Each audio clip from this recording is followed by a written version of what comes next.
السلام عليكم ورحمة الله وبركاته. الحمد لله الحمد لله الذي لا تراه العيون ولا تخالطه الظنون ولا يصفه الواصفون ولا تغيره الحوادث ولا يخشى الدوائر، يعلم مثاقل الجبال ومكائل البحار وعدد قطر الأمطار وعدد ورق الأشجار وعدد ما أظلم عليه الليل وأشرق عليه النهار، ولا تواري منه سماء سماء ولا أرض أرضا ولا بحر ما في قاري ولا جبل ما في واري. هو الحي القيوم لا تأخذه سنة ولا نوم.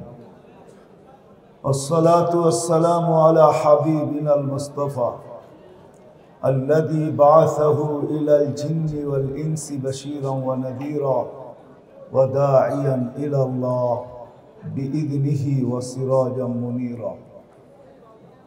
أما بعد فأعوذ بالله من الشيطان الرجيم. بسم الله الرحمن الرحيم.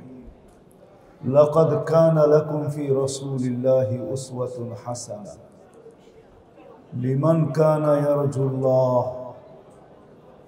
وقال رسول الله صلى الله عليه وسلم: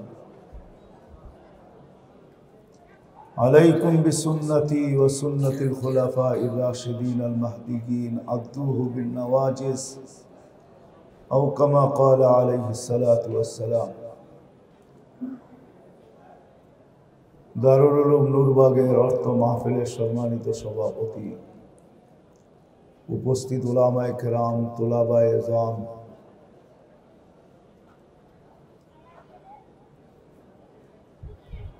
এলাকার দিনদার মুসলমান ভাইয়েরা, আজ এই পর্যন্ত পর্দার লাউড স্পিকারের আওয়াজ পৌঁছতেছে, পর্দার অন্তরালে মা ও বোনেরা, কোরআন হাদিস থেকে যতটুকুই তেলাওয়াত করলাম, আশা রাখি এর উপরে অতি অল্প সময় কিছু কথা রাখবো, সাথে সাথে দোয়ার দরখাস্ত। আল্লাহ আমাকে, আপনাদেরকে, সমগ্র মুসলমানকে সঠিক জিনিসকে বুঝা, শিখা এবং মানার তৌফিক দান করে। আসলে হযরত মাহমুদুল হাসান সাহেব মাদ্দাজিল্লাহুল আলীর কথার পরে সবাকে আর দীর্ঘায়ু করা আমি সমীচীন মনে করি না। হযরত বড় লম্বা সময় কথা বলছেন, এত লম্বা সময় কোথাও দেন না। জানি না নূরবাগের সাথে কি মোহাব্বত, হয়তো আল্লাহর মেহেরবানি ছিল এটা যে উনি বড় দীর্ঘ সময় হাদিসের দর্শে কোথাও গেলে এত লম্বা সময় কথা বলেন না। আর বয়সও হয়েছেন, কিন্তু আজকে আমাদেরকে অনেক দীর্ঘ কথা বলছেন। যদি আমরা লক্ষ্য করে থাকি তো কোনো সাইডটাই উনি ছাড়েন নাই, প্রত্যেক সাইডেই আমাদেরকে ইঙ্গিত দিছেন। কিন্তু বড়দের কাজ তো হলো ইঙ্গিত দেওয়া বা বোঝানো। বড় তো বড়ই হয়, কথা যদিও সাদা সিধা ছিল, সাজানো গুছানো ছিল না, কিন্তু আমি বিশ্বাস করি যদি এই কথাগুলোকে মানা হয়, যতটুকুই আমাদের বুঝে আসছে মানা হয়, তাহলে মনে হয় আমাদের মাথার ভিতরে এটাও সত্য, শুধু আমাদের টেকনিক্যাল জিনিসগুলোর ভিতরে ভাইরাস ঢোকে না। যেমন উদাহরণ দিলে বোঝা যাবে, আমাদের অ্যান্ড্রয়েড সেটে শুধু ভাইরাস ঢোকে না, কম্পিউটারে ভাইরাস ঢোকে না, আমাদের মাথায়ও কিন্তু ভাইরাস ঢোকে। আজকে আমাদের সবার মাথার ভিতরে ভাইরাস ঢোকা আছে, যার কারণে আমাদের বড়রা বড় পরিতাপের সাথে বলতে হয় 2020 এই বৎসরটাকে আমুল হোসেন বলা হয়, বড় দুঃখের বৎসর। যেমন করোনা সারা দুনিয়াকে চুরমার করছে, লক্ষ লক্ষ মানুষকে যেমন সিনায়া নিছেন, তেমন আম্মুল হোসেন দুঃখের বৎসর। এই জন্য বলতেছি, দুনিয়ার বুক থেকে বড় বড় আলেমদেরকে সিনায় নিয়ে আনছে। বাংলাদেশ বড় বড় আলেমদেরকে হারাইছে। একজন আলেম হারায় গেলে যে কত বড় শূন্যতা পয়দা হয়, এটা আসলে বোঝার মতো ক্ষমতা আমাদের কাছে মনে হয় নাই।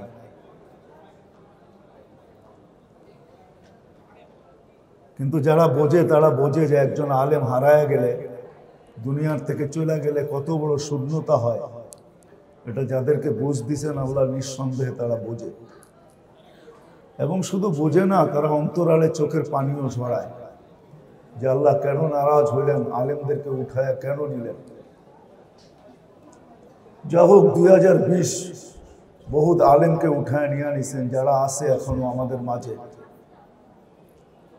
তার ভিতরে শীর্ষস্থানীয় মাহমুদুল হাসান সাহেব মদ্দাজিল্লুহুল আলী। আর আল্লাহর একটা সিস্টেম আছে, নেয়ামতের যদি কদর করা হয় তাহলে আল্লাহ নেয়ামতকে আরো বাড়ায় দেয়। বিদায়ী যারা ওলামা এখনো বেঁচে আছে তাদের কদর করা উচিত। আল্লাহ আমাদের সবাইকে কদর করার তৌফিক দান করে।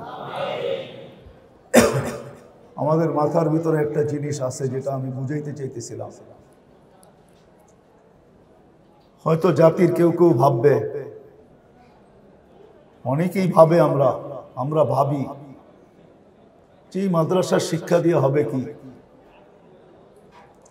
এই শিক্ষা বুঝলাম কবরে কাজ আসবে, কিন্তু দুনিয়াতে এরা কি করবে? আসলে আমি আমার মনকে সান্ত্বনা দিব, যদি কারো মনে এরকম কথা থেকে থাকে, কেউ যদি এরকম ভাইবা থাকে, তাহলে আমি আপনাদেরকে প্রথম একটা যুক্তি দিব। আমাদের কমিশনার সাহেব বলতেছিলেন, আমার এখনো মনে আছে লকডাউন যখন শুরু হয় তখন মিডিয়ার ভিতরে অনেক ধরনের কথা চলতেছিল। সারা দুনিয়াও বলতেছিল বাংলাদেশে বড় বিপর্যয় ঘটবে। আমাদের দেশের কিছু লোকও তাদের সাথে তাল মিলাইতেছিল আর বলতেছিল লক্ষ লক্ষ মানুষ মারা যাবে, কাফনও পাওয়া যাবে না, দাফনও করা হবে না। এরকম মনে হয় মিডিয়ায় বক্তৃতা আপনারা পাবেন। কিন্তু আলহামদুলিল্লাহ বাংলাদেশে সারা দুনিয়ায় যতটুকু ঢোল পিটাইছে তার চেয়ে লক্ষ ভাগের এক ভাগও বিপর্যয় ঘটে নাই। দ্বিতীয় হলো, বাংলাদেশ সারা করোনাকে প্রতিরোধ করার ব্যাপারে দুনিয়া উন্নত বটে, আমেরিকা উন্নত বটে, ইংল্যান্ড উন্নত বটে, কানাডা উন্নত বটে, ইউরোপ উন্নত বটে, জাপান উন্নত বটে, কিন্তু দুনিয়ার একটা দেশও করোনাকে কন্ট্রোল করার ব্যাপারে বাংলাদেশের আগে যেতে পারে না। সবাই বাংলাদেশের পিছে, বাংলাদেশে কন্ট্রোল করার ব্যাপারে 1 নম্বর সবার আগে। সত্য তো? হ্যাঁ, আমি বিশ্বাস করব এটার পিছনে কারণ সরকারের ওই দূরদর্শিতা, ওই আন্তরিকতা, যে সময় মতো মসজিদগুলোকে খুলে দিছে, মাদ্রাসাগুলোকে খুলে দিছে, হেফজোখানাগুলোকে খুলে দিছে, মক্তবগুলোকে খুলে দিছে, যার কারণে আল্লাহর মনে হয় এই জমিনের সাথে বড় একটা রহমত, বড় একটা দয়া আগের থেকেই ছিল। সরকার সঠিক সময় খুলে দেওয়ার কারণে আল্লাহর এই রহমতের বহির প্রকাশ ঘটছে। যে সারা দুনিয়া যে ঢোল পিটাইতেছিল করোনার ব্যাপারে, আলহামদুলিল্লাহ বাংলাদেশে তার 100 ভাগের 1 ভাগ না, লক্ষ ভাগের 1 ভাগও বাংলাদেশে ওই বিপর্যয় ঘটে নাই। কিন্তু আমাদের প্রতিবেশী দেশ দেখেন, দুনিয়ার যে কোনো দেশ দেখেন, আমাদের চেয়ে বেশি বিপর্যয়। আর করোনাকে কন্ট্রোল করার ব্যাপারে বাংলাদেশ সবার উপরে মাথা উঁচা করে দাঁড়ায় আছে। আমার একই এই মসজিদগুলা খোলার কারণে, মাদ্রাসাগুলা চলার কারণে। আমি মহল্লাবাসীকে বলবো, আমরা ঘুমাই দেরিতে, উঠি দেরিতে, কিন্তু এই হেফজোখানার ছাত্রগুলা 4টার সময় ওঠে। এরকম একটা হেফজোখানা না, বাংলাদেশের 12,000-এর উপরে হেফজোখানা আছে। এরা রাত্র 4টার সময় ওঠে। তখন বাংলাদেশের আকাশের যে একটা রং বা কালার বা একটা অবস্থা থাকে, ওটা আমাদের ঘুমের ঘুরে চলে যায়। আমরা হয়তো বলি আজান দিলে তো নামাজের জন্য ছুটে আসি, আজান দিতে দেরি, ওই চাদরকে আকাশের থেকে সরাইতে আল্লাহ দেরি করেন না। আপনাকে দেখতে হলে 4টার সময় উঠতে হবে, তখন আপনি দেখবেন যে এই আকাশটা কিরকম, এই আকাশের উপরে কোন চাদর ছড়ানো আছে। বিদা হেফজোখানার ছেলেগুলো 4টার সময় উঠে। আলেম ওলামারা রাত্রে উঠে চোখের পানি ঝরায়। এটা আপনি মানেন আর না মানেন, সিসি ক্যামেরা তো সবার ঘরে লাগানো নাই যে আপনি আলেমের পিছে সিসি ক্যামেরা লাগায় রাখছেন, ঘরের থেকে বসে আপনি মনিটরিং করতেছেন। আমরা যে সময় ঘুমের ঘোরের ভিতরে থাকি, আমাদের যখন ঘুম সবচেয়ে প্রিয় হয়, কসম হাজারো না লক্ষ আলেম বাংলাদেশে তখন মুসল্লায় বসা আল্লাহর সামনে চোখের পানি জড়াইতে থাকে আর সেজদায় মাথা রেখে চিৎকার দিতে থাকে, যেটাকে কবি তার ভাষায় ব্যক্ত করতে চাইছে যে কিসি কো সোনে মে মজা, কিসি কো খানে মে, हमें तो मजा आता है मालिक तेरे आगे रोने में। কারো তো ঘুমে মজা আসে, কারো তো খাওয়ায় মজা আসে। খাওয়ায় যদি মজা নাই আসতো তো সন্ধ্যা হইতে দেরি, বিকাল হইতে দেরি, খিলগার অবস্থা কিরকম আপনাদের সামনেই প্রস্ফুটিত, ঠিক না? কেউ খাওয়ায় মজা পায়, কেউ ঘুমে মজা পায়, কিন্তু শত শত না লক্ষ লক্ষ আলেম বাংলাদেশে রাত্রে চোখের পানি ঝরানোর ভিতরে মজা পায়। তারা চোখের পানি ঝরায়, তারা চোখের পানি ঝরায়। যার কারণেই বাংলাদেশকে আল্লাহ পাক রহমতের ছায়া দিয়া মনে হয় ঢাকা রাখছে। যার কারণে করোনা বাংলাদেশে বিপর্যয় ঘটাইতে পারে না, আর ইনশাল্লাহ পারবেও না। যদি আমরা এরকম পরিবেশকে ধরে রাখতে পারি, আমাদের মহল্লায় মহল্লায় প্রত্যেকটা এলাকায় যদি এরকম পরিবেশ আমরা ধরে রাখতে পারি, মক্তব, মাদ্রাসা, হেফজোখানা, মসজিদে আজানের পরিবেশ, মুসল্লির পরিবেশ যদি আমরা ধরে রাখতে পারি, তাহলে ইনশাল্লাহ আমাদের দেশে বিপর্যয় ঘটবে না। কিছুদিন আগেই একটা খবর দেখতেছিলাম আর আমি মনে মনে হাসতেছিলাম। এটার উপরে আমার অনেক আগের কথা আছে যে বাংলাদেশে একটা ভূমিকম্প ঘোরপাক খাইতেছে, 7.8 হইতে পারে বা 9 হইতে পারে। ঢাকা শহরে 70,000 বিল্ডিং ধসা যাবে, বিপর্যয় ঘটবে।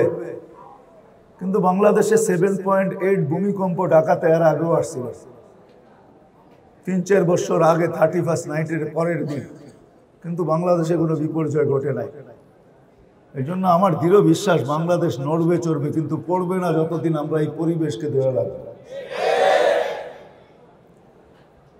মাশাআল্লাহ, যুবকরা যেরকম হুজুর ওয়াদা নিতেছিল, আমরাও দেখতেছি সর্ব জায়গায় যুবকরা যেরকম দাবিত হইতেছে দিনের দিকে, যুবকদের সংখ্যা যেরকম বাড়তেছে, নামাজি হইতেছে, আল্লাহওয়ালা হইতেছে।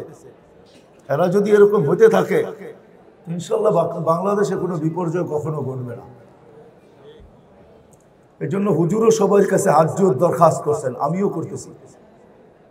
বোঝা গেল হুজুর যুবকদেরকে খুব ভালোবাসেন, আর আমরাও জান প্রাণ দিয়ে যুবকদেরকে ভালোবাসি। আমরাও চাই যে যুবকদের যৌবনের জন্য মূল্যায়ন হয়। আসলে এটাই সত্য, হুজুর যেটা বললেন এটাই সত্য। একটা কথার দিকে ইঙ্গিত দিচ্ছেন, আসলে যৌবনের মূল্যায়ন আল্লাহ ছাড়া কেউ করতে পারে না। কেননা যৌবন দিচ্ছেন তো আল্লাহ, ঠিক না? কে দিচ্ছেন? যে যেটা দেয় ওটার মূল্য উনিই জানেন। বিদায় যুবকের মূল্যায়ন আল্লাহই করতে পারে, আর দুনিয়ার কেউ করতে পারে না। এই জন্য যুবকদের মূল্যায়ন আল্লাহ খুব করছেন। ওই হাদিসের দিকে যাওয়ার সময় নাই, আমি লম্বা করতে চাইতেছি না, কিন্তু এতটুকু বলতে চাইতেছি, যুবক যখন সেজদায় যায় তো আল্লাহ পুরা সৃষ্টির ফেরেশতাকে ডাইকা জিজ্ঞাসা করে, উনদুরিলা হাদা শাব, এই যুবকের দিকে তাকা, কি করতেছে? ওয়াকাদ কুলতুম আতাজআলু ফিহা মান ইউফসিদু ফিহা ওয়া ইয়াসফিকুদ দিমা, তোমরা তো বলতে কেন বানাইবেন, দুনিয়া যাবে, ফিতনা ফাসাদ করবে। তো আল্লাহ যুবকের দিকে তাকায়া বলে, ইশারা ইঙ্গিত করে বলে, দেখো তো কি করে। তো ফেরেশতারা জবাব দিতে বাধ্য হয়, জাআলা আজলাহু মাজালাহু লিআজলি, সবকিছু বিসর্জন দিয়ে আপনার কুদরতি পায়ে মাথা রাখা পড়ে আছে। আল্লাহ ফেরেশতাদেরকে সাক্ষী রেখে বলে, ইন্নী উবাহি বিহিল মালাইকা, ও ফেরেশতারা তোমাদের উপরে আমি যুবককে নিয়ে গৌরব করি। তো বিদায় আমি যুবকদেরকে বলবো, তোমরা হুজুরের কথা মতে নিজেদেরকে ফেরেশতাদের আল্লাহর গৌরবের পাত্র বানাও। তোমরা যদি চাও, ইচ্ছা করো, তো নিজেও গৌরবের পাত্র হইতে পারো, আর এই সমাজটাকেও গৌরবের পাত্র বানাইতে পারো। আজকে আমাদের সমাজের ভিতরে একটা ভাইরাস, যেটা আমি শুরুতে বলছি, আমাদের সবার মাথার ভিতরে বসা আছে, যে আসলে মনে হয় আমরা উন্নত হইলেই আমাদের জীবনটা সুন্দর হবে, বা আমাদের লাইফ স্টাইল চেঞ্জ হইলেই আমাদের জীবনটা সুন্দর হবে। কসম খোদার মেরে দোস্ত, এই ধারণা আমরা রাখতে পারি, আর এই ধারণাই বদ্ধপরিকর আমাদের দেমাগের ভিতরে, আমাদের ব্রেনের ভিতরে এটা বসা আছে, যে আমরা উন্নত হইলেই মনে হয় সুখী হব, আর আমাদের লাইফ স্টাইল চেঞ্জ হইলেই মনে হয় আমরা সুখী হব। না মেরে আজিজো, এটা কোনোদিন সত্য কথা না। আসলে বিবেকমান, বুদ্ধিমান, বিদ্বান হওয়া হিসাবে একটা মানুষের বাবা উচিত, যে আল্লাহ আমাকে অস্তিত্ব দিল, যে আল্লাহ আমাকে সৃষ্টি করলেন, যে আল্লাহ আমাকে শ্রেষ্ঠত্ব দিলেন, যে আল্লাহ আমাকে সৃষ্টির ভিতরে সবচেয়ে সুন্দর পয়দা করলেন, যে আল্লাহ সমগ্র সৃষ্টিকে আমার অধীন করলেন, দুনিয়া আমার জন্য বানাইলেন, আখিরাত আমার জন্য বানাইলেন,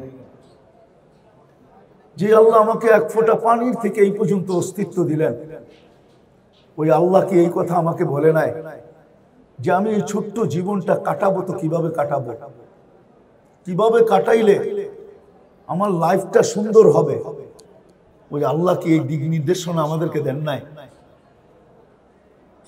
এটা একটা বিবেকমান মানুষ যদি চিন্তা করে, বসে একটু ভাবে, তাহলে মনে হয় তার বিবেক তাকে বলবে, তার বুদ্ধি তাকে বলবে, তার বিদ্যা তাকে বলবে, তার চিন্তা ক্ষমতা তাকে বলবে যে না, এটা হইতেই পারে না যে আল্লাহ এক ফোঁটা পানির থেকে আমাকে অস্তিত্ব দিল, আমি এই ছোট্ট জীবনটা এনজয় করব, সুখী হব, এটার জন্য কোনো বিধি বিধান দিবেন না। তাহলে প্রত্যেকটা মানুষ কিন্তু তার বিবেক তাকে বলবে যে এটা কখনো সত্য না, যে আল্লাহ আমাকে কোনো বিধি বিধান দেন নাই। আসলে এই থিওরিটা কিন্তু ভুল, বড় সত্য না, বড় মিথ্যা, যে আমরা উন্নত হইলেই জীবন সুখের হবে, বা লাইফ স্টাইল চেঞ্জ হইলেই জীবন সুখের হবে না। বাস্তবিক এটাই সত্য। আল্লাহ আল্লাহ রসুলের বিদ্যা বা হাদিস কোরআনের বিদ্যা এটার জন্যই। আল্লাহ চায় না একটা মানুষ অসুখী হোক, আল্লাহ চায় না একটা মানুষ অশান্তিতে জীবন, এই ছোট্ট জীবনটা অশান্তিতে ভরা হোক, এটা আল্লাহ চায় না।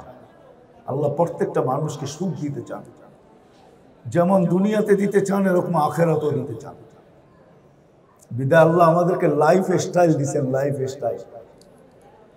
যদিও আমরা বলে বেড়াই যে লাইফ স্টাইল চেঞ্জ করলে হয়, আমি আপনাদেরকে কিভাবে বুঝাবো? আমি কিন্তু থিওরিতে বিশ্বাসী না, আমি প্র্যাকটিক্যালে বিশ্বাসী। আমার এখানে হাজারো কান্না আছে যারা এই কথার প্রমাণ করতে পারবে না যে লাইফ স্টাইল চেঞ্জ হইলেই লাইফ সুন্দর হবে। তাহলে আপনাদেরকে আমি একটা উদাহরণ দিতে পারি। সারা দুনিয়ার সুইজারল্যান্ড আপনারা জান না, আমি কে কে গেছেন আমি জানি না, কিন্তু সুইজারল্যান্ড দুনিয়ার ভিতরে সবচেয়ে মানুষ মনে করে সুখী দেশ। যেখানে একটা মানুষকে ডাইরেক্ট ফোন করে না, ফোন করা বিরক্ত করে না। সিস্টেম হলো প্রথমে মেসেজ দিবে, লিখবে আমি আপনাকে ফোন করতে চাই, করতে পারি। সে যদি রিপ্লাই দেয় যে তুমি করো, তখন ফোন করে। কিন্তু দুনিয়ার কোনো দেশে আত্মহত্যার বৈধতা নাই সরকারিভাবে, কিন্তু সুইজারল্যান্ড একটা দেশ যেখানে সরকারিভাবে আত্মহত্যার বৈধতা আছে। যদি দুনিয়ার সবচেয়ে সুখী দেশ হইতো, তাহলে ওইখানে আত্মহত্যা সরকারিভাবে বৈধতা কেন হইতো? আমাকে বুঝান। বোঝা গেল লাইফ স্টাইল চেঞ্জ হলেই যে মানুষ সুখী হয় এমন না। এটাই আমাদের নবী আমাদেরকে বুঝাইছেন, চোখের পানি ঝরাইছেন। আল্লাহ আমাদেরকে বুঝাইতে চাইছেন। আল্লাহ আমাদেরকে বাধ্য করতে চান না, আল্লাহ বাধ্য করতে পারে। আমার মনে আছে 3 থেকে 4 বছর আগে 5টা 5-এ যখন এই ঢাকা শহরে ভূমিকম্প আসছিল, সকালের বেলা ফজরের নামাজে মসজিদে জাগা দেওয়া যায় না, মসজিদে জাগা দেওয়া যায় না। আল্লাহ ইচ্ছা করলে বাধ্য করতে পারেন, কিন্তু আল্লাহ বাধ্য করবেন না। আল্লাহ আমাদের মানকে ক্ষুণ্ণ করতে চান না, মর্যাদার উপরে হাত দিতে চান না, কারণ আল্লাহ আমাদেরকে কুদরতি হাত দিয়া বানাইছেন। এই জন্য আমি জায়গায় চলে আসছি, আর লম্বা করতে চাইতেছি না। আমরা যদি আসলেই চাই যে আমি হ্যাপি হইতে চাই, আমি সুখী হইতে চাই, আমি একটা সুন্দর জীবন কাটাইতে চাই, আমি এই ছোট্ট জীবনটা দিয়ে এনজয় করতে চাই। সময় অনুমতি দেয় না বিদায়, নাহলে এক একটা করে খুলা খুলা আপনাদেরকে দেখানো যায়। সময় অনুমতি দেয় না। যদি আমি চাই যে আমি এই ছোট্ট জীবনটা দিয়ে এনজয় করব, আমি এই ছোট্ট জীবনটা দিয়ে সুখে থাকব, আমি সুখে জীবন কাটাবো, আমি দুনিয়ায়ও সুখে থাকবো, আখেরাতেও সুখে থাকবো, 60-70 বছরও সুখে থাকবো, আবার চিরদিনও আমি সুখে থাকবো। আসতেছে আখেরাত সবার দিকে ধায়া, কিন্তু রাত্র দিন আমাদের জীবন থেকে আমাদের জীবন থেকে বিয়োগ করতেছে, মাইনাস করতেছে, প্লাস করতেছে। রাত্র কিছু আমাদের জীবন থেকে ছিনে আনিতেছে, দিন আমাদের জীবন থেকে কিছু ছিনে আনিতেছে। ছোট্ট একটা উদাহরণ দিলে হয়তো বোঝা যায়, যার ঘরে প্রতিনিয়ত চুরি হয় সে কোনোদিন বসে থাকতে পারে না। যদি সে চুরির সন্ধান না পায় তো একদিন দেখা যায় নিজের মাথা নিজে দেওয়ালেও বাইরে যেতে থাকে। আমাদের জীবনের মুহূর্তগুলা কিন্তু প্রতিদিন চুরি হইতেছে। রাত্র কিছু চুরি করে আনিতেছে, দিন কিছু চুরি করে আনিতেছে, গড়ির কাটা টিকটিক করে কিছু কাইটা নিয়ে যেতেছে। আমাদের সবাইকে কিন্তু আখেরাতে, যদিও কবির কথা সত্য, আরবি কবি বলছিলেন বাচ্চা যখন বড় হয়, বড় হইতে থাকে তো মা বাবা বড় খুশি হয়। তা আরবি কবি বলতে চেয়েছিলেন যে আসলে এটা খুশির বিষয় না, ইয়াসুরুল মারউ মা যাহাবাল লায়ালি ওয়ালাকিন যাহাবুহুন্না লাহু যাহাবু।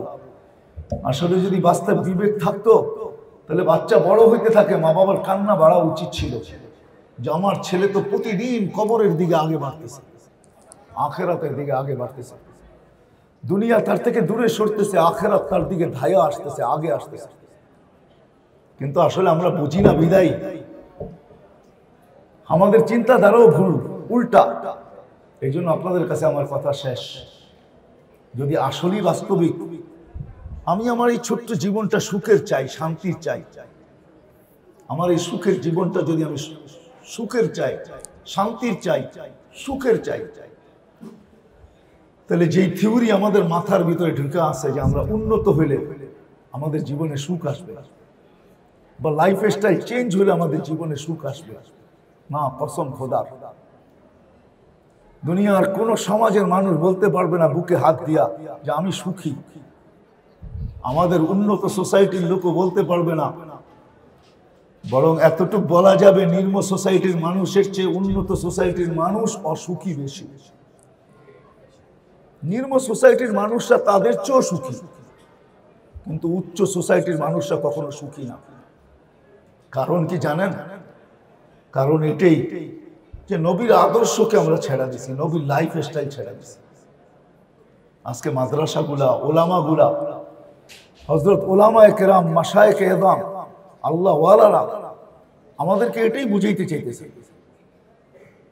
ওনারা আমাদের হিতাকাঙ্ক্ষী, ওনারা আমাদের খারাপ চান না। যদিও আমাদের সমাজ ভাবে আমরা এদের খারাপ চাই, আমরা উন্নতির রাস্তায় বাধা না, আমরা উন্নতির রাস্তায় বাধা না, আমরা ওই উন্নতির রাস্তায় বাধা যে উন্নতি মানুষের জীবন থেকে সুখ কেড়ে নিয়ে নেবে। আমরা ওই উন্নতির রাস্তায় বাধা যে উন্নতি মানুষকে লাইফ দিবে না, যে লাইফ স্টাইল মানুষকে লাইফ দিবে না, আমরা ওইটার বিরুদ্ধে, আমরা ওইটার বিরুদ্ধে না। আপনি সুখে থাকেন, আমাদের দেখলে ভালো লাগবে। এই জন্য আসেন এই দারুল উলুমের পরিবেশ থেকে, নবীর হাদিসের পরিবেশ থেকে, বুখারী খতমের পরিবেশ থেকে আমরা আজকে ওয়াদা করি যে না, নবী আমাদের জন্য চোখের পানি ঝরাইতে ঝরাইতে গেছেন। দুনিয়ায় যতদিন ছিলেন ঝরাইতে ছিলেন, কবরে আসেন এখনো ঝরাইতেছে, কিয়ামতের মাঠে ঝরাইতে ঝরাইতে উঠবেন। উঠবে যখন তখনও কাঁদতে কাঁদতে উঠবেন। ইয়াকুম ওয়া ইয়াবকি, উঠবেন কবর থেকে তখনও চোখে পানি থাকবে। কিয়ামতের মাঠেও আমাদের জন্য চোখের পানি ঝরাইতে থাকবে। আল্লাহ বড় উচ্চ মর্যাদা দিছে। আল্লাহর পাশেই চেয়ার রাখা হবে, মাকামে মাহমুদ বলে, আল্লাহ রসুলকে নিয়ে যাওয়া হবে, হুকুম হবে বন্ধু বসেন, তো আল্লাহ রসুল শুধু হাত রেখা দাঁড়ায় থাকবে। আল্লাহ বলবে বসেন না কেন? এটা তো আপনার জন্যই। তো বলে প্রমাণ হিসাবে এই জন্যই হাত রেখা দাঁড়ায় আছি যেটা আমার জন্য। বলবে বসেন, আল্লাহ রসুল চোখের পানি ছেড়া বলবে আমি বসলে উম্মতের জন্য দৌড়াবে কে, কাঁদবে কে, ছুটবে কে? কে হাউজে কাউসারে যাবে উম্মতকে, পিপাসিত উম্মতকে পানি পান করাইতে? কে যাবে পলসেরাতের, কে যাবে মিজানের কাছে? আমলের পাল্লা সামনে ঝুঁকতেছে না পিছে ঝুঁকতেছে, এটা দেখার জন্য কে যাবে? যত পদ্ধতি আছে সামনে ঝুঁকানের, সমস্ত পদ্ধতি ওইখানে কে ব্যবহার করাবে? কে ব্যবহার করাবে? আমি যদি বসা যাই পলসেরাতের কাছে, কে দৌড়াবে? যে উম্মত পলসেরাতে ফাঁসা যাবে তাকে পার কে করাবে? পার করার যত পদ্ধতি আছে সব তো আজকেই ব্যবহারের যোগ্য, আমি আজকেই ব্যবহার করব। সব নবী দুনিয়াতে করছে, আমি দুনিয়াতে করি না, আমি তো আজকেই ব্যবহার করব। ওই নবী চোখের পানি ঝরাবে, কিয়ামতের দিনও ঝরাবে। দুনিয়া তো ঝরাইছে, কবর থেকেও ঝরাইতে ঝরাইতে উঠবে। হাজারো মানুষ এখানে আনা যায় যারা স্বপ্নে দেখছেন আল্লাহ রসুল আমাদের জন্য চোখের পানি ঝরাইতেছে। হ্যাঁ হ্যাঁ, এক একটা দেশের জন্য। আমি ওই লোক আপনাদের এখানে নিয়ে আসতে পারবো যারা স্বপ্নে দেখছে আল্লাহ রসুল বাংলাদেশের উম্মতের জন্য হাতিমে কাবায় পোড়া চোখের পানি ঝরাইতেছেন আর চিৎকার দিয়ে কাঁদতেছেন। জিজ্ঞাসা করছি ইয়া রাসূলুল্লাহ কাঁদেন কেন? বলছে আমি বাংলাদেশের সরল সহজ সাদা সিধা উম্মতের জন্য চোখের পানি ঝরাইতেছি। ও যুবক, ও মানুষ, যে নবী সারা জীবন আমাদের জন্য চোখের পানি ঝরায় গেলেন, এখনো ঝরাইতেছেন, কবর তো ঝরাইতে ঝরাইতে উঠবেন, কিয়ামতের মাঠেও আমাদের জন্য ঝরাবেন। বোরাক আনা হবে, বোরাক পোশাক আনা হবে। আল্লাহ রসুল পড়বেন না, বোরাকে উঠবেন না। আল্লাহ জিজ্ঞাসা করবে কেন উঠবেন না, কেন পড়বেন না? বলছে আপনি না আমাকে বলছেন সাউফা ইউতিকা রাব্বুকা ফাতারদা, আপনি আমাকে রাজি করে ছাড়বেন। আমার একজন উম্মত জাহান্নামে থাকা পর্যন্ত আমি আপনার উপরে রাজি হইতেই বা পারি কি কইরা, আর বোরাকে উঠতেই বা পারি কি কইরা, আর পোশাক পরতেই বা পারি কি কইরা? আমি জান্নাতে চলে যাব, আমার উম্মত দোজখে পড়ে থাকবে। যেই নবীর দিলের ভিতরে ব্যথা ছিল, ব্যথা, ওই নবী এক লাইফ স্টাইল আমাদের জন্য নিয়ে আসছিলেন। আমি একটা একটা করে দেখাইতে পারতাম আপনাদেরকে। এক লাইফ স্টাইল নিয়ে আসছে, এক জিন্দেগি নিয়ে আসছে। আজকে নূরবাগের দাওরায় হাদিসে ওইটাই পড়ানো হয়, প্রত্যেকটা ক্লাসে ওইটাই পড়ানো হয়, ইফতা খুলবে এটাই পড়ানো হবে যে নবী এক লাইফ স্টাইল নিয়ে আসছে, আমাদেরকে উন্নত বানাইতে আসছেন। উন্নত, আজকে তো আমরা টেকনোলজির মাধ্যমে উন্নত, সাহাবা টেকনোলজি ছাড়া উন্নত ছিল। আপনি যদি মানেন তাইলে আপনাকে আমি বলতে পারি আপনি টেকনোলজির মাধ্যমে আজকে উন্নত, কিন্তু আপনার টেকনোলজির দৌড় কতটুকু, রেঞ্জ কতটুকু, কতটুকু ওই টেকনোলজির ফ্রিকোয়েন্সি। সাহাবা উন্নত ছিল। আলী রাদিয়াল্লাহু তাআলা ইশারা করতে দেরি, 9,30,00,000 মাইল দূরে সূর্য থামতে দেরি করে নাই। এটাও তো টেকনোলজি ছিল না? ছিল না টেকনোলজি? কি বলেন? আপনাদের সব দেখি এটা টেকনোলজি হবে না? কি আমার কথা বোঝেন না? এটা কি টেকনোলজি হবে না? এটাও তো টেকনোলজি, ঠিক না? হ্যাঁ, এটাও তো টেকনোলজি। 9,30,00,000 মাইল সূর্যের দূরের সূর্যকে থামায় দিতেছে।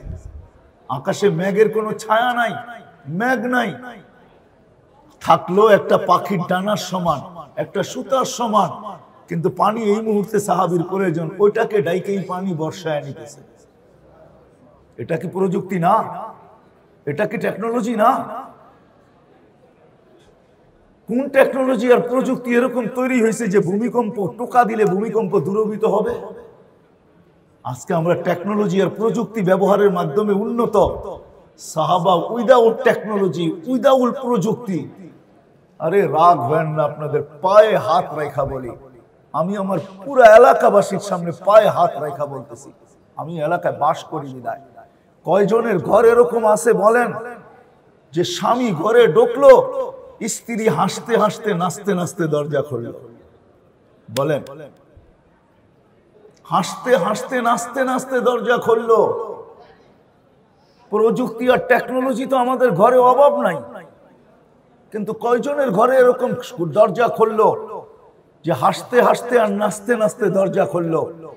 আলী রাদিয়াল্লাহু তাআলা আনহু 4 দিন পর্যন্ত চুলা জ্বলে না। চতুর্থ দিন রাত্রে যখন ঘরে ঢুকতেছে তো ফাতেমা রাদিয়াল্লাহু তাআলা আনহা দরজা খুলতেছে হাসতে হাসতে নাচতে নাচতে। সাররাত ওয়া তাবাসসামা, সাররাত। এজন্য আলী রাদিয়াল্লাহু তাআলা আনহুকে জিজ্ঞেস করছে সবচেয়ে উন্নত উত্তম নারী কে, জান্নাতি নারী কে? বলছে দাখালা জাওজুহা বাইতাহা সাররাত ওয়া তাবাসসামাত। ঘরে স্বামী ঢুকলো তো হাসতে হাসতে দরজা খুললো, নাচতে নাচতে দরজা খুললো, খুশিতে আটখানা হলো। সে তো জান্নাতি নারী। কারণ আলী রাদিয়াল্লাহু তাআলা আনহু দোয়া দিয়েছেন, এই দোয়া ফিরার মতো না। রাহিমাল্লাহু ইমরাআতান দাখালা জাওজুহা বাইতাহা সাররাত ওয়া তাবাসসামা। হায় হায় হায়। এই জন্য আপনাদের কাছে দরখাস্ত, আল্লাহর নবী আমাদের জন্য এক লাইফ স্টাইল নিয়ে আসছেন, এক জীবন বিধান নিয়ে আসছেন, এক উন্নত জীবন নিয়ে আসছেন, যেটা প্রযুক্তি আর টেকনোলজির মাধ্যমে উন্নত হবে না, বাস্তবে উন্নত হবে। সাহাবারা বাস্তবে উন্নতি দেখাইছেন, প্র্যাকটিক্যাল না থিওরিক্যাল না, প্র্যাকটিক্যাল উন্নতি দেখাইছেন, প্র্যাকটিক্যাল উন্নতি। সমাজের প্রত্যেকটা লোক উন্নত ছিল, পুরুষও ছিল, নারীও ছিল, এমনকি বাচ্চাও ছিল, যুবক তো ছিলই ছিল। প্রত্যেকটা লোক ওইখানে উন্নত ছিল। যদি উন্নত না থাকতো তা আল্লাহ এদের প্রশংসায়, হায় হায় সাহাবাদের প্রশংসায় আল্লাহ কোরআনের ভিতরে 1100 উপরে আয়াত আনছেন। 1100 উপরে, ডাইরেক্ট এবং ইনডাইরেক্ট 1100 উপরে আয়াত আনছেন আল্লাহ। 1100 উপরে, যাদেরকে আল্লাহর নবী মডেল বানায় দাঁড় করায় দিয়েছেন। আমরা তো ভাবি আমরা বড় পয়সাওয়ালা। আব্দুর রহমান ইবনে আউফ রাদিয়াল্লাহু তাআলা আনহু যখন দুনিয়া থেকে বিদায় নেন তখন ওনার কাছে ক্যাশ টাকা ছিল, ওনার পুরা সম্পত্তি না, পুরা সম্পত্তি না, শুধু ক্যাশ টাকা ছিল ওনার কাছে 47 লক্ষ কোটি টাকা। বাংলাদেশের কয়েক বছরের বাজেট ছিল ওনার কাছে। আল্লাহর রাসূল এক একটা মডেল দাঁড় করাইছে যাদের জীবন সুখী হয়েছে। কিন্তু আজকে আমাদের মাথার ভিতরে বসে আছে উন্নত হইলেই আমরা সুখী হব, লাইফ স্টাইল চেঞ্জ হইলেই আমাদের সুখী হবে। যার কারণে আমাদের এটার ভিতরে প্রতিযোগিতা চলতেছে। কিন্তু আফসোস, আমরা কেউ সুখী না, কেউ হ্যাপি না। আমাদের কোনো জীবনই নাই, না সুখ, না শান্তি, না ভালোবাসা, না মায়া, না মমতা, কোনোটাই আমাদের ভিতরে নাই। এই জন্য চলেন আজকে আমরা ওয়াদা করি, এই মসজিদের সামনে নূরবাগের ছোট্ট একটা ময়দানের ভিতরে, যেই ময়দানের তাল্লুক মদিনার সাথে 24 ঘন্টা লাগানো থাকে। এটা আল্লাহর রাসূলের ঘর, এটার সম্পর্ক 24 ঘন্টা মদিনা মুনাওয়ারার সাথে। মসজিদের তাল্লুক 24 ঘন্টা বাইতুল্লাহর সাথে। ওই মাঠে বসে আজকে আমরা ওয়াদা করি যে ইনশাআল্লাহ আমরা নবীর লাইফ স্টাইল শিখব, যেটাকে নবীর জীবন বলে, সিরাত বলে আমরা শিখব। আমি যুবকদেরকে বলবো, হুজুর তোমাদের ফেসবুকের বিরোধিতা করছে, আমি বিরোধিতা করতে চাই না। আমি বলি তোমার মেধা, তোমার বিবেক, তোমার বুদ্ধি, বিদ্যা, তোমার যত ধরনের সহজ জিনিস আছে তোমার কাছে, অ্যান্ড্রয়েড সেট আছে, ফেসবুক আছে, নেট আছে, তুমি সবকিছু আল্লাহর রাসূলের আদর্শকে নিজের ভিতরে আনার জন্য এবং তোমাদের মতো যুবক শ্রেণী সমস্ত মানুষের ভিতরে ছড়ানোর জন্য এটাকে তুমি পুরা ব্যবহার করো, এটার হককে তুমি আদায় করো, আল্লাহকে বুঝিয়ে দাও, আল্লাহ আমি এটাকে ব্যবহার করতেছি কিন্তু তোমার নবীর আদর্শকে দুনিয়াকে প্রতিফলিত করার জন্য। আমার আর কোনো উদ্দেশ্য নাই, অন্যদিকে দৃষ্টি নাই, আমি তোমার নবীর আদর্শকে মানুষের জীবনের ভিতরে আনতে চাই। আজকে নবীর আদর্শ, বুখারী শরীফ আমাদেরকে এটাই বুঝিয়েছেন, নবীর আদর্শ যদি আমাদের জীবনে না আসলো তাহলে আমরা এই উন্নত কেন আরো উন্নত হতে পারি। আমাদের চেয়ে বড় উন্নত দুনিয়া আছে, কিন্তু মেরে দোস্ত এটাই সত্য, ওইখানে যে অশান্তির আগুন আছে আপনাকে বুঝায়া বইলা শেষ করা যাবে না। ওইখানে যে অশান্তির আগুন আছে, আলহামদুলিল্লাহ আলহামদুলিল্লাহ, আপনারা বলতে বাধ্য হবেন, আমার সাথে একমত হবেন। বলেন বাংলাদেশে যত বৃদ্ধাশ্রমে মা বাবা আছে ওটা কি নিম্ন শ্রেণী, মধ্য শ্রেণী আর নিম্ন শ্রেণীর লোকের? কাদের মা বাপ? কাদের মা বাপ? হ্যাঁ, উচ্চ শ্রেণীর লোকদের মা বাবা। শিক্ষা যদি আলো হইতো তাইলে ওই এডুকেটেড হয়ে মা বাবাকে কিভাবে বৃদ্ধাশ্রমে রাখা আসে বলেন, আমাকে বুঝান তো, বুঝান। শিক্ষা যদি ওর আলোই হইতো তাহলে ওই মাকে কি করে ঈদের দিন বৃদ্ধাশ্রমে রাখা চোখের পানি ঝরায় মা, বাবা কিভাবে বৃদ্ধাশ্রমে থাকে বলেন? বৃত্ত যদি মানুষের জীবনে সুখী দিত, শান্তি দিত, লাইফে দিত, তাহলে ওর মা বাবা বৃদ্ধাশ্রমে যায় তো যায় কি করে? উচিত তো ছিল গরিবের মা বাবা বৃদ্ধাশ্রমে যাবে, গরিবের কাছে সম্পদ নাই, সে মা বাবাকে পালবে তো পালবে কি করে? কিন্তু গরিব বলে আমি রক্ত বিক্রি করে হলেও পালবো, আমি কিডনি বেচে হইলেও পালবো, আমি রিক্সা চালায় হইলেও পালবো, আমি শ্রম দিয়েও পালবো। আমি বলি মাঝে মাঝে যে সদরঘাট মাঝে মাঝে চাইেন, আমরাও তো মাঝে মাঝে লঞ্চে যাই তো চোখ বুলাইতে থাকি, ছোট্ট ছোট্ট পোটলা দেখি, মাঝে মাঝে জিজ্ঞাসা করি, বাবা এই পোটলার ভিতরে কি? তো বলে 2টা কমলা, 2টা আপেল, 2টা এটা, 2টা ওইটা। আরে তুই 2টা কিনলি কেন? বলে এখানে চাকরি করি তো, ছোট্ট বেতনের চাকরি করি, মা বাবা বাড়িতে আসে, এত কিনা তো সম্ভব না, তো 2টা কিনা নিলাম। বাড়িতে যে মা বাবার সামনে রাখবো আর বলবো, মা তুই খা, আমি একটু দেখি। এটাই নবীর আদর্শ ছিল। নবীর আদর্শের, নবীর ক্যারিয়ারের ভিতরে এটাই শিক্ষা ছিল।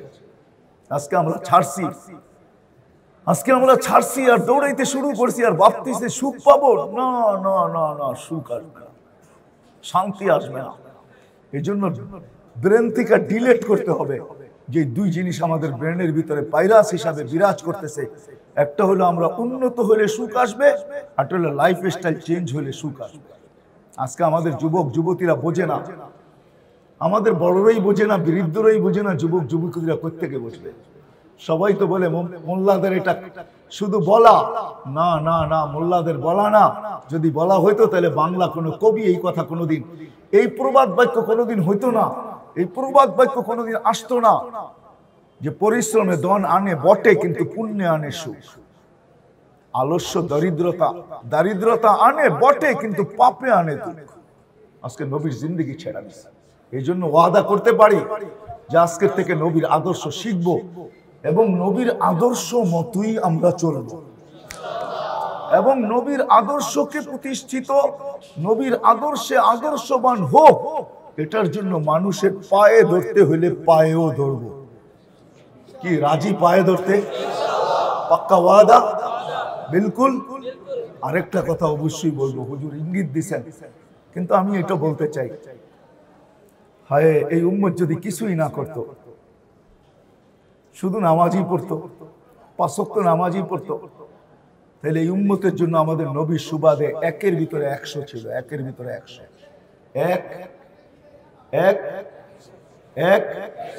100 আল্লাহ নবীর সুবাদে আমাদের সাথে ওয়াদা করতেছেন। ফাইন সালুহা সালুহা সাইরুল আমাল, বলতেছে নবীজি আপনি তো উম্মতের জন্য চোখের পানি থামে না। এক রিওয়ায়াত মনে উঠলো, এই জন্য বলতেছি, জিবরিল মিকাইলকে আল্লাহ রাসূল প্রশ্ন করছিলেন, আপনাদের চোখের পানি কেন থামে না? যখনই দেখি 2 জনে কাঁদেন, তো 2 জনের উত্তর 2টা ছিল, যুক্তি 2টা ছিল। তো 2 জন মিলে আল্লাহ রাসূলকে জিজ্ঞাসা করছে, আপনার চোখের পানিও তো কখনো থামতে দেখি না, যখনই দেখি চোখে পানি টলটল টলটল করতে থাকে, কখনো গড়ায়া পড়তে থাকে, তো আপনার চোখে পানি কেন? তো বলছে জিবরিল মিকাইল, যেদিন থেকে জান্নাত জাহান্নাম দেখে আসছি, উম্মতের ব্যথায় চোখের পানি থামে না। নবীর চোখের পানি থামে না। ওই নবীর চেহারা থেকে পানি শুকানোর জন্য আল্লাহ হাবিব বানাইছেন। হাবিব, ওই হাবিবকে সান্ত্বনা দেওয়ার জন্য আল্লাহ আমাদেরকে শর্টে আমাদের এই জীবনটা গড়ুক। হুজুর কিন্তু বহুত ভাবে আমাদেরকে বুঝাইতে চেষ্টা করছেন যে কিভাবে এই উম্মত পার হয়ে যাবে, কোন উসিলায় পার হয়ে যাবে। আল্লাহ বন্ধুকে বলতেছে, বন্ধু আপনার উম্মতকে বলেন শুধু আমাকে নামাজটা ওকে করে দিতে, আমি পুরা জিন্দেগিটাকে ওকে বইলা গ্রহণ করে নিব। ইদা সালুহা সালুহা সাইরুল আমাল। এই জন্যই আল্লাহ রাসূল চোখে পানি নিয়ে আমাদেরকে বুঝাইছেন। এক রিওয়ায়াত আছে, হারিস রাদিয়াল্লাহু তাআলা আনহু আল্লাহ রাসূল বলেছে, হারিস কাইফা বিকুম ইদা উমিতাতিস সালাহ, ওই দিন কেমন হবে যেদিন আমার উম্মতের জীবন থেকে নামাজ মুড়া যাবে। ওয়াকাদ কুররাতু আইনি বিয়াস সালাহ, নামাজ আমার চোখের শীতলতা। আমি আসতে দেরি, নামাজের মেসেজ দিতে দেরি করি নাই। আমাকে চাদরে রাখতে দেরি, আমি লম্বা সেজদা করে উম্মতকে মেসেজ দিতে দেরি করি নাই। আমি যেই দিন দুনিয়ার থেকে চলে যাব ওই দিনও চিৎকার দিতে দিতে যাব, নামাজ নামাজ নামাজ। কেননা একের ভিতরে 100 ছিল। আজকে আজান হয়, মসজিদ পড়ে না। আজান হয়, মসজিদ পড়ে না।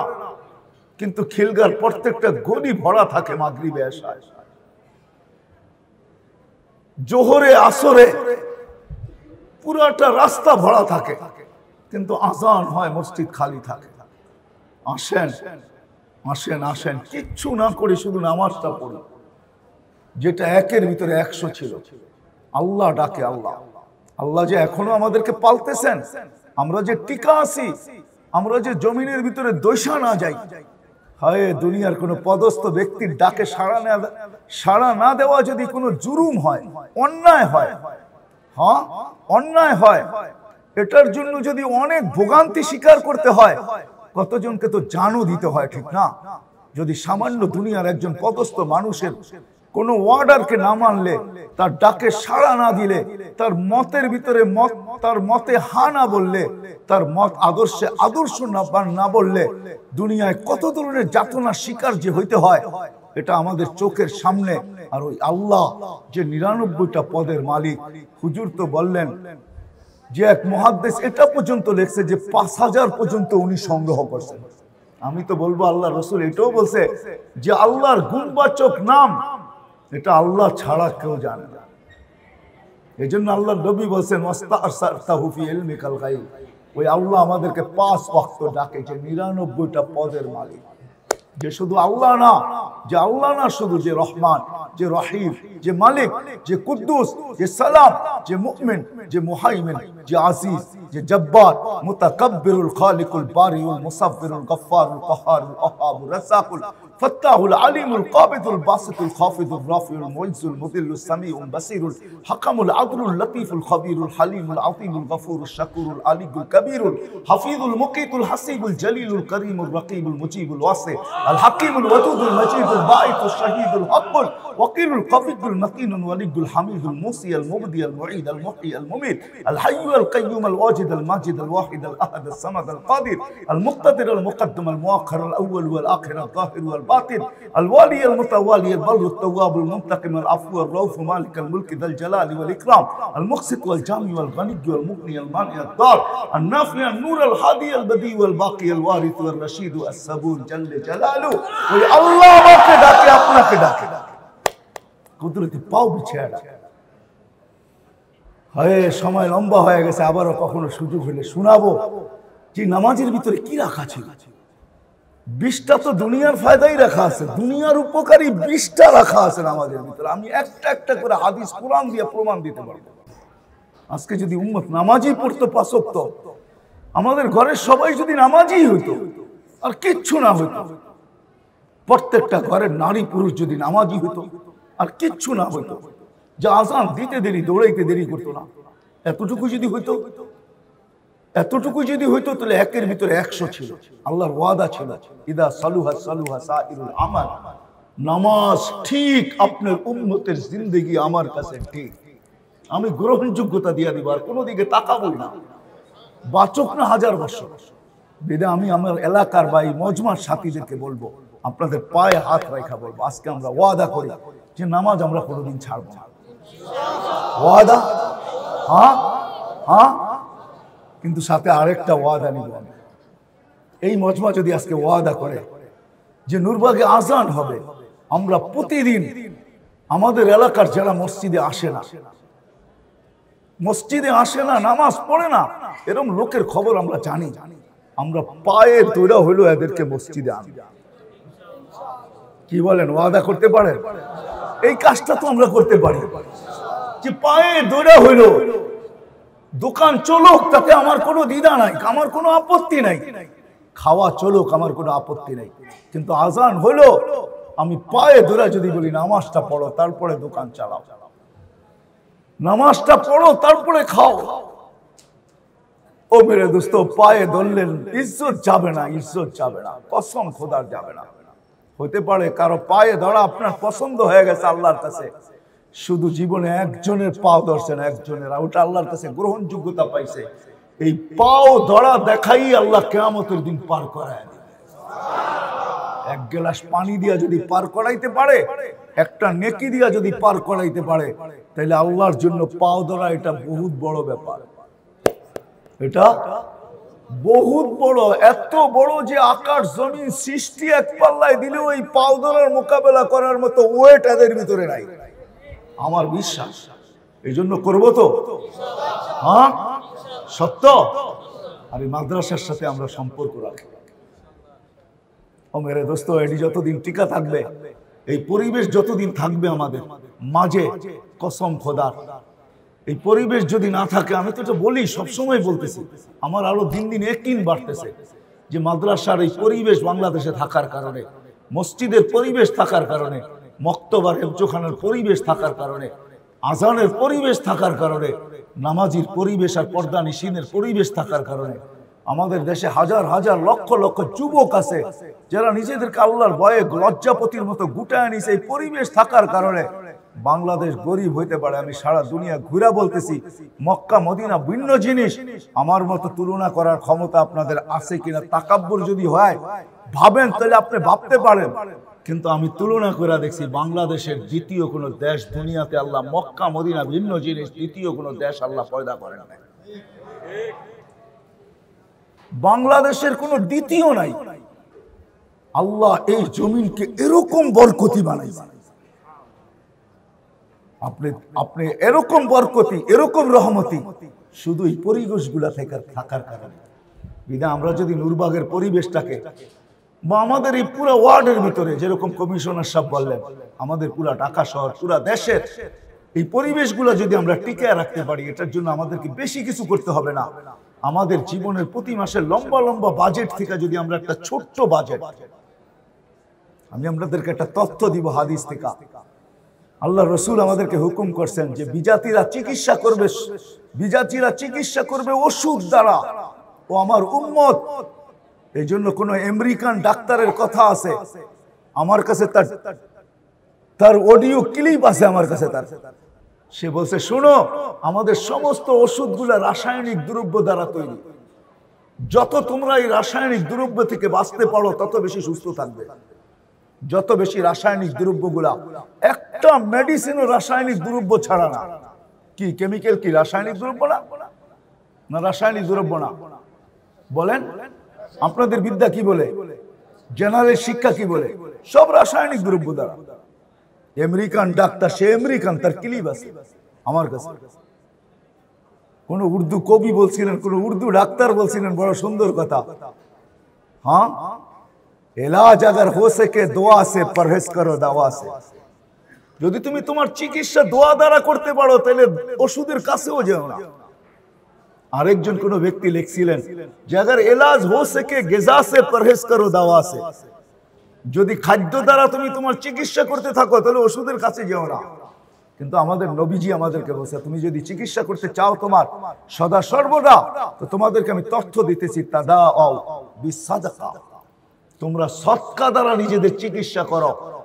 কামা ইয়াতাতা, যেরকম বিজাতিরা চিকিৎসা করে ওষুধের দ্বারা, ও আমার উম্মত তোমরা তোমাদের চিকিৎসা করো সদকার দ্বারা। আমি আপনাদেরকে পায়ে হাত রেখা বলবো, আপনার জীবনের লম্বা বাজেটগুলা, প্রতি মাসের বাজেটের ভিতর থেকে এই পরিবেশের জন্য যদি আমি একটা ছোট্ট বাজেট নির্ধারণ করি, সেটা হোক না 100 টাকা, তাতে কিছু আসে যায় না। 100 টাকার একটা বাজেটই যদি হয় প্রতি মাসে, তাহলে বৎসরে 1200 টাকা হবে। 500 টাকার যদি একটা বাজেট হয়, বাজেট হয় 500 টাকার, তো বৎসরে 6000 টাকা হবে। ও মেরে দোস্ত, এটাই সত্য। এক গ্লাস পানি দিয়েও কিন্তু কিয়ামতের দিন পার পাওয়া যাবে। হাদিস বর্ণনা করার সময় আমার কাছে নাই। কিয়ামতের দিন এক নেকি দিয়েও পার হওয়া যাবে। এই উম্মতের জন্য সুযোগ আছে। সদকা দান যদিও কোন উম্মতের জন্য আখেরাতে প্রযোজ্য নাই, কিন্তু এই উম্মতের জন্য প্রযোজ্য আছে। দলিল আছে আমার কাছে। কিয়ামতের দিন এক ব্যক্তিকে এক নেকি দিয়ে সাহায্য করবে, তো আল্লাহ তাকে ডাকবে, তুই এই দিনে এক নেকি দিলি মানে? তো বলছে, আল্লাহ আমার কাছে আসেই তো একটা, এটা আমার কি কাজে লাগবে? ওর কাজে লেগে যাক। তো আল্লাহর রহমতের জোশ আসবে, বলবে তুই আমার চেয়ে বড় দাতা হইতে চাস? তো যাকে দিছে সে তো জান্নাতি হয়ে গেছে। তো আল্লাহ ওই ব্যক্তিকে বলবে খুদ বিয়াদি আখিকা ওয়াদখুলিল জান্নাহ, ওর হাত ধর আর দুজনে জান্নাতে দৌড় লাগা। এই উম্মতের জন্য কিয়ামতের দিনও দান কাজে লাগবে। এই জন্য আপনাদের কাছে আমার দরখাস্ত, আসেন। শুধু নূরবাগ বলতেছিলাম, সারা বাংলাদেশের মাদ্রাসাগুলোর জন্য, হেফজোখানা, মক্তব, মসজিদ, এগুলাকে টিকায় রাখার জন্য, পরিবেশ টিকায় রাখার জন্য আজকে সদকা হিসাবে হলো আমি আমার প্রতি বাজেটের থেকে, প্রতি মাসের বাজেট থেকে ছোট্ট একটা বাজেট নির্ধারণ করি। আর এটা মনে মনে ভাবি আল্লাহ এটা আখেরাতের জন্য সঞ্চিত করতেছি, দুনিয়ায় এটা তারা কিছু চাই না, এটা নিব তো তোমার কাছ থেকে আখেরাতে নিব। কি করতে রাজি? কে কে রাজি? দেখি হাত উঠান তো, ভালো মতে উঠান, দেখেন। কিন্তু পরে যা বলবো এটার থেকে যেমন হাত নাইমা না যায়। আমরা আপনাদের কাছে 313 জনের একটা ফরম আমরা আজকে ছাড়বো। বদরি সাহাবা 313 জন ছিলেন, কিন্তু মাদ্রাসাওয়ালারা 313 জনকে আগে করছেন বিদায় আমি এটাই বলতে বাধ্য। কিন্তু আমি যদি করতাম তাহলে নবী রসুলদেরকে আগে করতাম। রসুলও 313 জন, প্রথম ক্যাটাগরি রসুল যাদেরকে বলে ওনারা 313, নবী হইলেন 1.25 লক্ষ। এখন আপনারা ভাইবা নিতে পারেন যে আমরা রসুলের কোটা ছাড়তেছি, সাহাবীদের কোটা পরে ছাড়বো, বদরিদের কোটা পরে ছাড়বো। আজকে আমরা রসুলদের কোটা ছাড়তেছি, যে 313 জন রসুলের ভিতরে আপনি 313 জন সদস্য আমরা চাইতেছি। আমরা আজকে ফরম ছাড়বো। আপনি মান্থলি হোক বা বাৎসরিক হোক, আপনি ছোট্ট একটা অঙ্ক বসায়া 1 কপি এইখানে জমা দিয়া দিবেন, আরেক কপি আপনার কাছে রাখবেন। আমি আপনাদেরকে বলবো, হ্যাঁ হ্যাঁ বহুত ইতিহাস আছে। মাবিয়া রাদিয়াল্লাহু তাআলা যখন মারা যান, তো উনি বলতেছিলেন যে আল্লাহ রসুলের 2টা জিনিস আমার কাছে আছে, একটা আছে নখ আর একটা আছে চুল। তো বলছে আমার এক চোখের ভিতরে নখ রাখবা, আরেক চোখের ভিতরে চুল রাখবা। মাবিয়ার কাছে কবরে এটা ছাড়া আর কিচ্ছু নাই। আপনিও রেখা দিতে পারেন একটা কপি আপনার কাছে, কোনো একদিন হয়তো কাজে আসতে পারে। বলেও যেতে পারেন যে আমার কাফনের ভিতরে এই কপিটাই দিয়ে দিও, আমি দেখাবো মরার পরে আল্লাহকে দেখাবো যে আল্লাহ আমি তো ওই মাদ্রাসার রসুলের 313 জন সদস্যের ভিতরে একজন সদস্য ছিলাম। হতে পারে রসুলরা তোমার প্রিয় পাত্র, মাসুম, তোমার কাছে বড় দামি, হতে পারে এই উসিলায় তুমি আমাকে মাপও করতে পারো। এই জন্য আমরা ফরম ছাড়বো। কে কে ফরম নিতে রাজি আছেন দেখি, হাত উঠান তো দেখি। এবার হাতের সংখ্যা কিন্তু কমে গেছে। আমি লম্বা সংখ্যা বলি নাই, লম্বা টাকা বলি নাই। আপনি মাসে 100 টাকাও দিতে পারেন। উঠান তো হাত, আরো উঠান তো, কতজন উঠানো যায়? আরো উঠান না, আরে প্রত্যেকে দিতে পারে। আমিও উঠাইলাম আপনাদের সাথে, আরো উঠান। আমরা কি ফরম ছাড়বো? দোয়া তো হয়েই গেছে, এখন মজমা শেষ হয়ে যাবে। আমরা শুধু ফরম ছাড়বো, আপনারা পূরণ করে এখনো দিতে পারেন, পরেও দিতে পারেন। ভলান্টিয়ারদের কাছে আছে, ছেড়ে দিলে ভালো হয়।